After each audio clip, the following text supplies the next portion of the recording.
So entrepreneurs are the craziest bunch of people to ever exist or to ever walk this planet Earth. And I'll tell you why.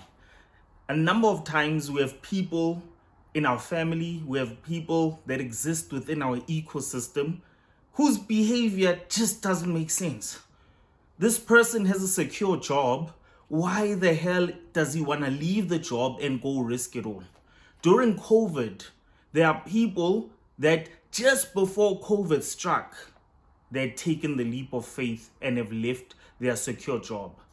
Now COVID happened, and in most cases, their risk didn't come to benefit them, but ultimately, because they're entrepreneurs, they chose to live life according to their own terms.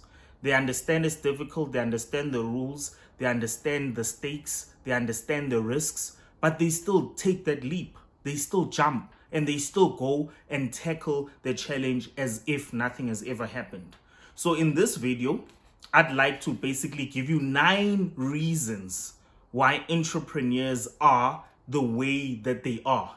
9 reasons why we just don't get how entrepreneurs think, how entrepreneurs behave, how entrepreneurs feel, are intuitive in nature, and why they are willing to take the risks that they are willing to take at the end of the day.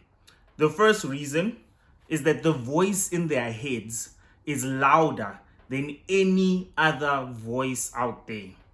So you may have your opinion about how crazy they are, how the decision that they are making just doesn't make sense, whether it's informed or not, whether it's justifiable or not, but they don't care because the voice in their head says go for it. The voice in their head says assess each opinion based on the merits that you think you can assess it on, but take that leap of faith regardless. Because the person who's informing you of something as an entrepreneur, they are expressing their views, their opinions, but also their insecurities. They're not willing to take the risk that you are willing to take. They're not willing to take the leap that you are willing to take. And thus, as an entrepreneur, that voice that motivates you, that tells you to get up, that tells you to do something, is more powerful than any other voice, any other opinion, any other take, any other intuition out there. Entrepreneurs know that they are willing to risk it all to fulfill that one dream. To fulfill that one dream. Sometimes the dream does seem unrealistic. But can you think about a time before social media where a certain Mark Zuckerberg came to you and said, I'm looking to create this thing. It's going to connect people all over the world. We're going to call it the social network, as it were, at the time. And then it shifts and becomes Facebook today. If you were Mark Zuckerberg, were you going to keep believing the voice in your head? Or were you going to go with the doubters? Trust me, if you believe it hard enough, if you are an entrepreneur at heart, the voice in your head will always outweigh everything out there. It doesn't mean the voice in your head is right all the time, because it's not. And that's the truth of the matter. It's not. But because you're willing to listen to that voice, you're also willing to overcome certain things that any other person wouldn't overcome because they are not willing to listen to the voice in their head. So it's important as an entrepreneur, you outweigh everything, you weigh out everything, and you look at the pros and cons, and you make an informed decision based on you and your thought process and how you're willing to move into the future because you've taken that risk for yourself, right? Then the reason number 2 is that they believe that how they play the game truly is more important than whether they win or lose. Linking to the first one, regardless of whether that voice in their head is right or not, they are either going to win or they are going to lose. But they believe that doing the thing is much more important than winning this particular game. And even when they do lose at it, there's certain skills that they would have learned in the process of doing what they're doing, which takes them to higher heights. That had they not taken that leap, had they not taken that risk, they wouldn't win, nor would they lose. Or would they not lose? Certainly they would lose something, because there'll be that itch that keeps on scratching, that keeps on scratching. And if they don't apply that lotion and do something about it, it will keep on scratching. So the win is in them starting, the win is in them doing, and then things change. So they may win, they may lose, but they're willing to find out whether it's worth it or not. They are willing to go all the way to find out whether they have a winning strategy or not. And it becomes so pivotal and impotent and important for them at the end of the day. So be an entrepreneur that's willing to play the game, knowing that you don't know the results, but you are hoping for the win. You want to win. Nobody wants to play a game, a losing game. Nobody wants to just play the game for the sake of playing the game. They really, truly want to win at that specific game. So at the end of the day, they'll do it. They'll take the leap. Whether they win or lose, what's more important to them is playing the actual game. The third reason why we think entrepreneurs are lunatics is that they don't make choices. They create choices. Now, what does that mean? That means whenever there's option B and option A, they'll create option C, because they see things that the ordinary person does not see. That's why we think they're crazy, right? They create, they bring about opportunities for others in themselves. They are not restricted or limited by the reality that is. And thus, they can change how things work. I made an example of Mark Zuckerberg earlier on. I mean, we'll keep making examples of the Americans because they are the type of creators that also happen to be great marketers. In their marketing stratagem, we believe that they are the best. We believe that Silicon Valley is the be-all, end-all of technology. We're forgetting of the technological hubs that exist in China, the technological hubs that exist in India, and the population of billions of people that have to create innovations that are changing the landscape of how society lives. A friend of mine just came from India, from different regions, including the Gati Shakti region.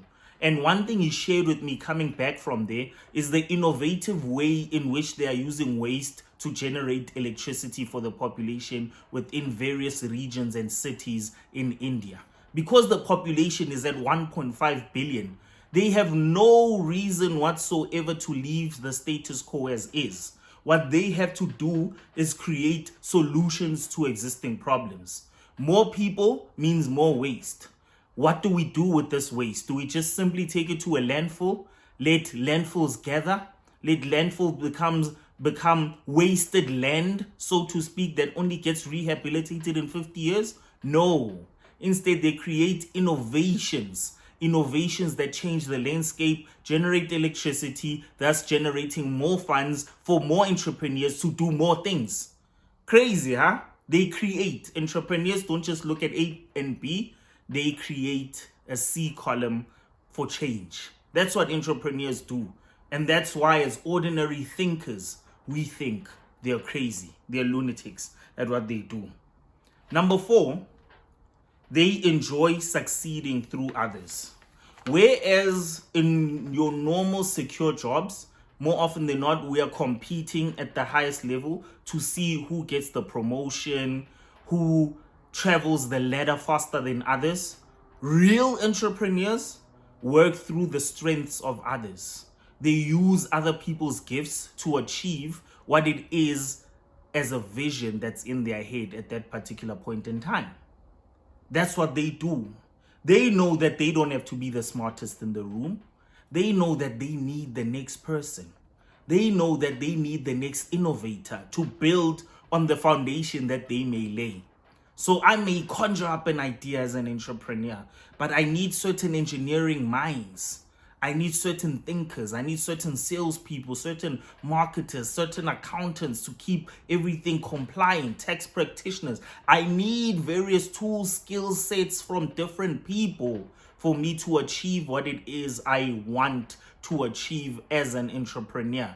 So I need to use people and their skills so that we are headed in the same direction. So not use them in a negative light, not use them as a negative connotation, but use the gifts that they have to push the vision forward that I, as an entrepreneur, will actually have at that particular point in time.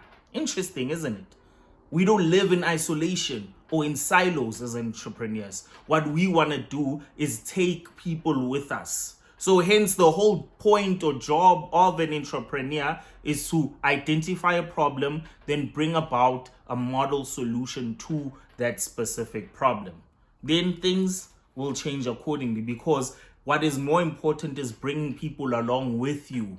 People that will support you, people that will work with you and head in the same direction that you are thinking, or bring about a better direction than the one that you are thinking because of the foundation that you would have laid as an entrepreneur. I mean, think about all the black banks that have failed in South Africa. It's not that no effort was made by the entrepreneurs that tried this endeavor. Mistakes were made, politics was at play, but they did something that didn't exist before. Even in KZN, there was a bank. Even in Babutswana, there was a bank as well. And it was a black bank. But through political instability and circumstances and the disenfranchisement of black people, certain things then happened the way they happened. But at the end of the day, the vision was there, and there are people who are there to support that vision. And then it's time for us, whoever is in the banking sector now, to think beyond how other banks are working, but build towards a visionary bank for black people that is supported by black people, led by black people, and moves forward to the benefit of black people, right? Then number 5, they don't need to be disciplined because they can't wait to do all the things that bring them closer to achieving their goals. So, when it comes to motivational speakers, when it comes to coaches, productivity coaches and the like, the word discipline becomes this big word. It becomes a big deal. You need to be disciplined. Now, what this means here, this number 5, is speaking to the fact that they are self-motivated and self-driven by virtue of what it is they want to achieve. They don't need someone to push them out of bed. Think about all the people that have the Monday blues. Those people are not entrepreneurs. Entrepreneurs understand that it's do or die. It's either go towards this goal, I push towards it, I get funding for what it is I want to build, I get a team, I drive the mandate of the dream forward, on the vision forward with these tools, these skill sets, this support, these mechanisms, and these engineering works, all to get to a specific direction. But nobody has to push me out of bed. I sacrifice some sleep if I have to. I remember a time when I was deep into this entrepreneurship business and I was sleeping 3 hours, 4 hours. Mind you, you are sacrificing something. So ultimately, you have to do it with a flair that becomes balanced in the long run. But when you are starting out and building that particular vision, trust me, you don't need to be pushed to wake up at 2 a.m., 1 a.m., after having slept at 10 p.m. Because you know what you're working towards, you know what drives you, you know what motivates you, and that's the inert discipline that drives your direction, your company, your business, and your entrepreneurial journey forward. So you are self-motivated, self-driven, you believe in self, you are self-critical, you know what's right, what's wrong, you build on what's wrong, you enhance what's right, and you still keep steering in the positive direction. And where there's a need, you pivot. Where there's a need, you drive yourself into another direction that will take you where it is you actually want to go. Number 6, they don't want to simply gain a skill and then leave a routine. So entrepreneurs, Yes, they identify a problem. Yes, they try to get a solution to that problem, but they do want to live life according to their own terms. Entrepreneurs want to live life according to their own terms. So even when they have acquired a particular skill and the business fails, that skill, trust me, they'll use it in another opportunity or endeavor, or through that skill, they'll identify another problem that can be solved. They don't just live in mundane circumstances or in a monotonous routine. Trust me, theirs is to build on whatever they've learned and then learn more, build more. That's why you'll always ask yourself, if someone is already a multi-billionaire, what is it that they are still doing, that they keep working, they still keep pushing? Because there'll always be something else that they want. There'll always be something else that they're building towards. So if they've acquired this amount of money that some of us can't even fathom, then at that particular time, they're chasing power. They're chasing influence. They're chasing significance. And that's why most rich people don't live in isolation or in hidden environments. Once they're rich enough, they want to be seen. And oftentimes, that being seen is not a bad thing, because some of them use those riches to benefit others through philanthropic endeavors, right? Through philanthropy. Oh, tongue tied. Through those type of endeavors. And by being seen, they can get more and influence more. So theirs is to acquire more skills specifically so that they can drive more of a difference in the long run, right? Then we're looking at the seventh reason. Now with the seventh reason, they are fans of other entrepreneurs. It links in with what I said earlier on about building teams and taking other people with you, right? But they are fans of other entrepreneurs in the sense that when another entrepreneur succeeds, they are motivated to do more and emulate those people, having learned what they can from those people, build on what the foundation that has been laid by those people, and work towards their vision once again. In as much as in business, there's competition, perhaps within the same industry, but even within the same industry, within the same niche, even within the same niche, perhaps within the same speciality. But entrepreneurs know that the pie is big enough for us to each get a slice. My slice can be smaller than yours because guess what? Your idea was better. The problem you solved was much bigger than what I've brought forth. And what does that mean? That means that I must stay within my lane, but keep on building. Because unlike in a corporate environment, the growth might be linear. So I get promoted according to progression, or I get promoted according to performance, right?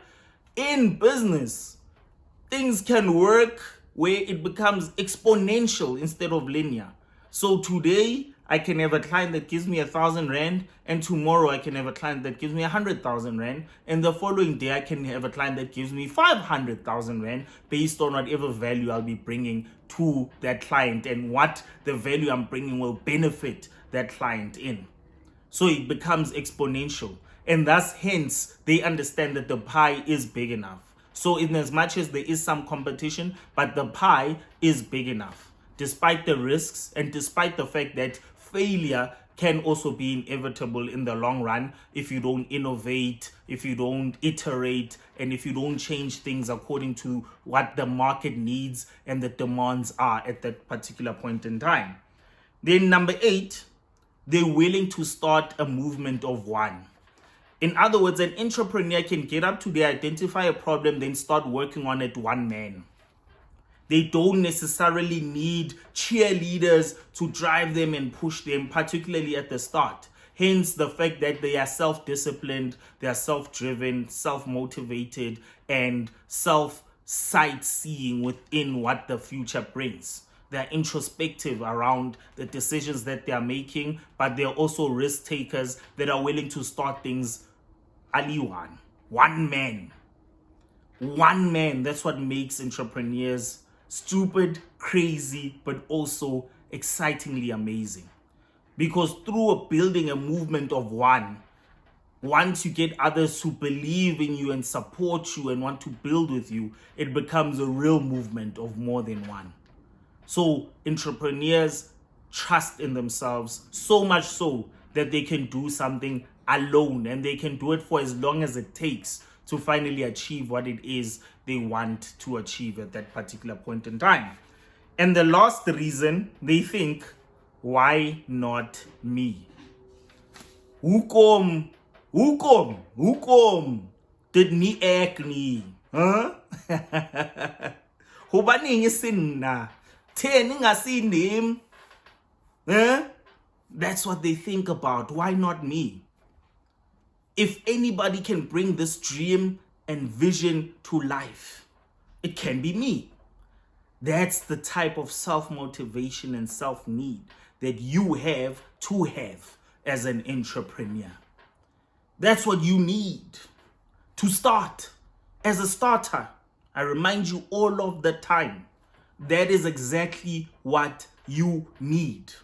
So you have to push, you have to believe in yourself, and it has to be a mentality of, why not me? If the next Tom can do it, if the next Dick can do it, if the next Harry can do it, if Lesego can do it, why not me? Believe in yourself that much, and you'll bring about a change that is so amazing, so driven, that definitely it will matter most. So why not you? Start today. Why not you?